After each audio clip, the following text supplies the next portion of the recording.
Well, congratulations, Paul Levesque. You successfully took the creative for Raw and cracked down and broke all type of records. Record low attendance at shows, record low ratings, and record low viewers. A few more years of this and the Fed is going straight in the sewer.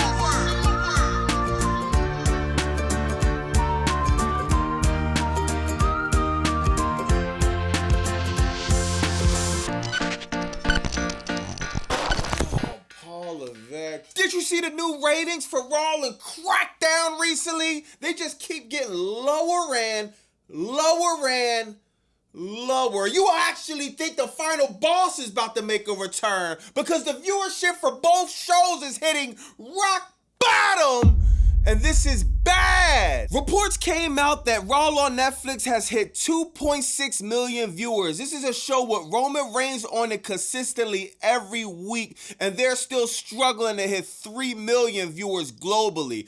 Crackdown did about 1.1 million, but not a soul is surprised because it's been extremely hard to watch this show. The only surprising thing is that this show isn't below 1 million viewers again already. Both of these shows are struggling creatively with redundant storylines like the Bloodline storyline with Roman Reigns and Jacob Fatu, the overuse of Danhausen, the women's division, and the lack of creativity and entertainment. The undisputed title not even being the main focus of the company with Cody Rhodes. They literally have to keep on relying on old stars to put the product over, like Brock Lesnar coming out of retirement after 29 days. That was the best thing that happened on Raw or Crackdown in a very long time. And it's only a matter of time before the well runs dry and WWE is gonna feel the ramifications of not pushing newer talent. I said this before in my last video. Javon Evans was in his hometown on Raw and they had no storyline, no spot, no acknowledgement of him on the main show. This is a travesty. Storylines like El Grande Americano versus El Grande Americano gets pushed to the front of the line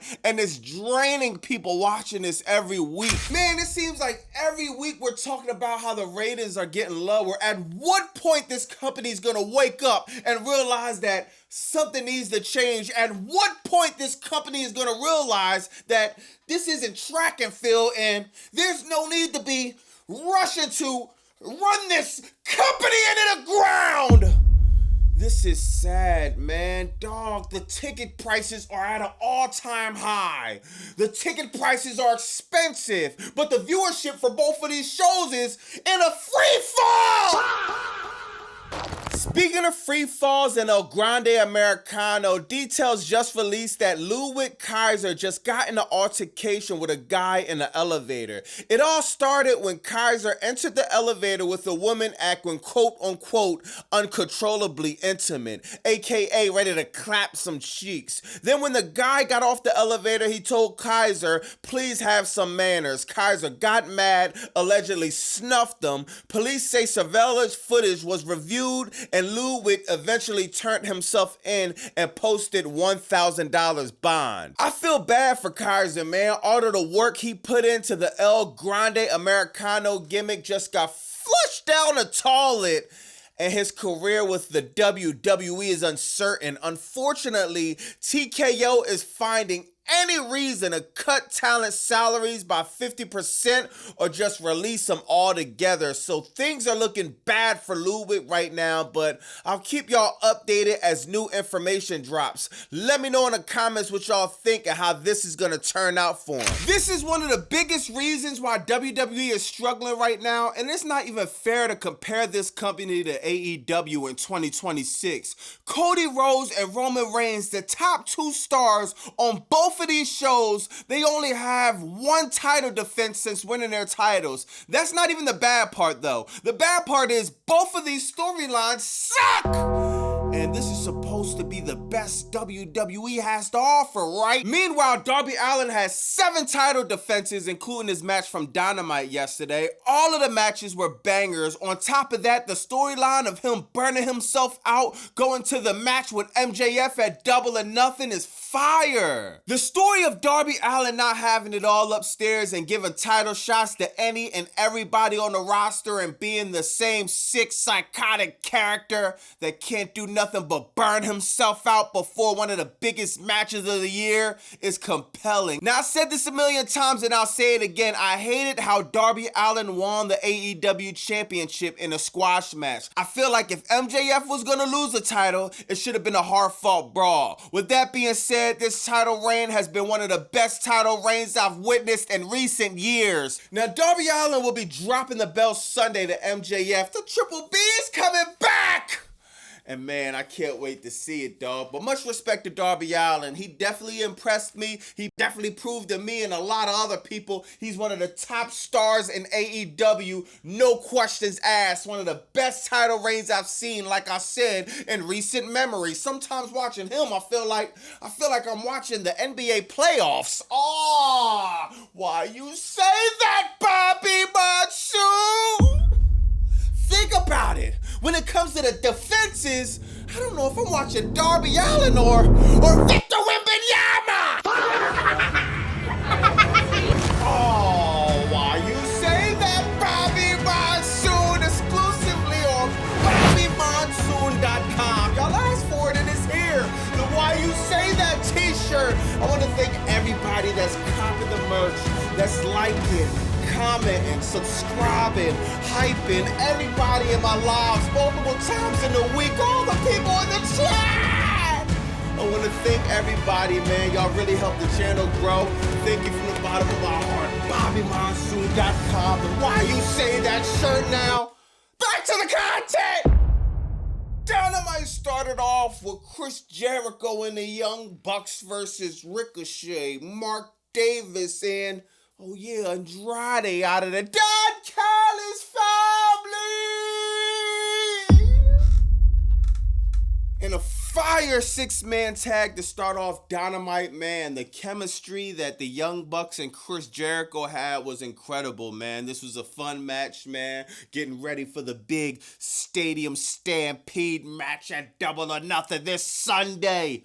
My God, this is gonna be fire, man. 6-man tag match was fire. Of course, the Don Callis family came out on top. Andrade getting the win. You know, Andrade was out there. You know, the ladies loving Andrade. He's front row. He's taking pictures, taking selfies, showing the fans love, man. I'm liking where this is going now. Ricochet tweeted he's 3-0 versus Jericho. This Sunday, he's about to go 4-0.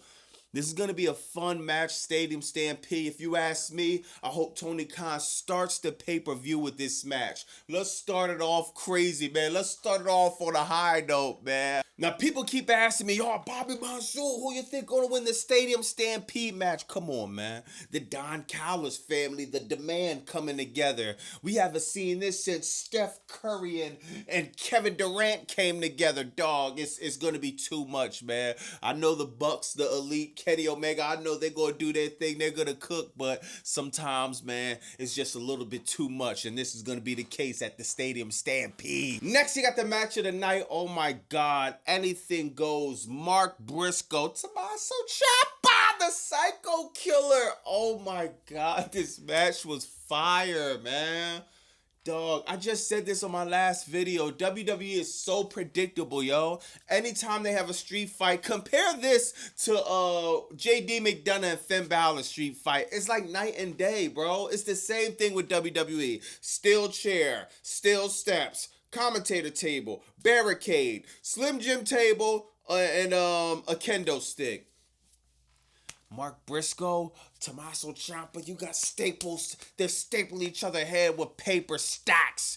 You got barbed wire on the table. People going through the barbed wire on the table. They both bleeding profusely. This match was fire. anything goes. And this is the thing about it. This is their second banger. Their first banger, remember when Tommaso came back? He actually came into AEW. His first match, he won the TNT title on Collision. Remember? The ratings went up. Remember? Fire, man. They cooked up again. They cooked up another banger. This time, Mark Briscoe comes out on top. And man, this feud is not over. Y'all done unlocked the Psycho Killer officially. I've been asking for this for months. And it's finally here, man. Next, you got my man Bandido putting a beat in to Swerve Strickland, letting Swerve know, hey, bro, you dealing with a different Bandido. You ain't dealing with the same guy that lost to MJF. You dealing with the Bandido, the Ring of Honor World Champion. You dealing with the Bandido, the Dynamite Diamond Ring winner. It's different. Bandido is going in the first round, coming out on top versus Swerve this Sunday. I guarantee it. I don't think Swerve is focused, y'all. He got his focus on too many things. He's worrying about, causing destruction to people in the back, the AEW staff, content creators. You worrying about everything else. You want power. You want this. You want that. You worrying about everything else but one of the best wrestlers on that roster, Bandido. We're going to see what's going to happen. But if you ask me, Swerve not making it out the first round. Guaranteed. Bandido is just a little bit different, man. Now, it's not going to be easy, man. You got Prince Nana outside, man. Prince Nana, he's been on demon time, too. You see, he tried to take the chair. He tried to hit Bandido with it. It ain't work out for him. It might work out in New York. I don't know, man. They're going to have a fire match. I'm rooting for Bandido. I think Bandido going to edge it. It's not going to be easy, unfortunately, man. Swerve, he's obsessed with power. He's wanting power. He's not going to lay down for Bandido. He's not going to be easy in. He's not going to play fair. I'm sure he has a chain somewhere under the ring. I'm sure he has some other type of shenanigans up his sleeve. We don't need none of that in AEW. We definitely don't need none of that in the Owen tournament. We need things to go smooth. I hope Bandido wins, so this would be interesting moving forward. Also, you had some unfortunate news, man. Oh, Willow Nightingale had to drop the TBS title. She couldn't even get a chance to perform in New York, her hometown, due to a shoulder injury or something like that, man. God, bro, it's just like... She had to drop out of the Owen too, so it's just a double back-to-back bag joint for Willow Nightingale. You know she's going to come back. She's going to be on another level, but this was probably Willow Nightingale's best run that I've seen in AEW, man. She won the TBS title back. She beat Mercedes Moné, inaugural women's tag team champions with Harley Cameron. She's just been on an incredible run. For a run to end like this, I like it for a rub to be given to somebody else. Maybe Camilla, or maybe Thunder Rosa, or maybe even Athena. Maybe she lost to Athena and gave some of that rub to another wrestler, but it doesn't happen like this. This is professional wrestling. Injuries do happen, so shout out to Willow Nightingale, and I hope her a speedy recovery, man. Next, you had a fire match between Jon Moxley and Kyle O'Reilly. Kyle O'Reilly locking in the ankle lock on Jon Moxley like the last, seems like few minutes of the match, man. The old Jon Moxley, he would have tapped out. He would have tapped out. Kyle O'Reilly made it happen before. He tried to make it happen again, but this is a new Jon Moxley. This is the Continental Champion Jon Moxley. He ain't tapping out that easy. And he deals with the pain. End of the match goes off, you know what I mean? Kyle O'Reilly still gets a shot at the Continental Championship. This time he says, when we get the shot, you ain't getting out of no 20-minute time limit. We need to go unlimited. Double or nothing, unlimited. Kyle O'Reilly, Jon Moxley. Kyle O'Reilly's fire, man. He's back, but he's dealing with a different Jon Moxley. Jon Moxley going to go in the dungeon. He's going to find a way to come out on top with the Continental Championship. This is going to be a fire match, man. I can't wait to see this. You also had Athena and the Sisters of Sin beating Mina Shirakawa and the Brawling Birds, Thunder Rosa. This was a 4-on-4 women's tag team match. This was cool, man. I think with Willow being hurt, man, this could be a good way to try to interject Athena into the women's division on the AEW side of things. She's been one of the best Ring of Honor champions, man. I think she's about to be actually Roman Reigns' title reign. So I think once she passes that, man, within the next few weeks or months, we should definitely start seeing her on AEW more often, man. Last, we had a fire match. Darby Allin last match with the AEW Championship. Darby Allin versus Speedball Mike Bailey. Fire match. Speedball Mike Bailey coming up short once again. Kevin Knight comes in the ring, grabs the mic, starts saying, "Oh, I'm proud of you. I respect you." All of this stuff. He took C-Jack's line. "I love you." All of this stuff. Hey, Kevin Knight, you need to watch it, man. I said this on my live. Speedball's gonna go heel. He's gonna grab the knife, stab him in the back. And I'm here for it, man. I even brought up how Speedball needs to go do some research on Shawn Michaels when he turned heel. Had the blonde hair, man. Had Sherry with him as a manager. I see that as Speedball Mike Bailey, man. I love what Leo Rush is doing with his heel character. I think Speedball could make a heel character very interesting, man. I like how they're building this. Now you had MJF come out, man. As Darby Allin beat up, MJF has some clippers stashed away somewhere. He's trying to shave Darby Allin head bald. And man, it was getting crazy, bro. But he was unsuccessful doing it, man. He was unsuccessful, but it's cool, man. Sunday, Double or Nothing. He ain't got to worry about shaving Darby Allin head. We ain't got to worry about MJF head getting shaved because the Triple B's coming back by any means necessary. Let me know in the comments what you think about that. What do you think about Raw and Crackdown going down?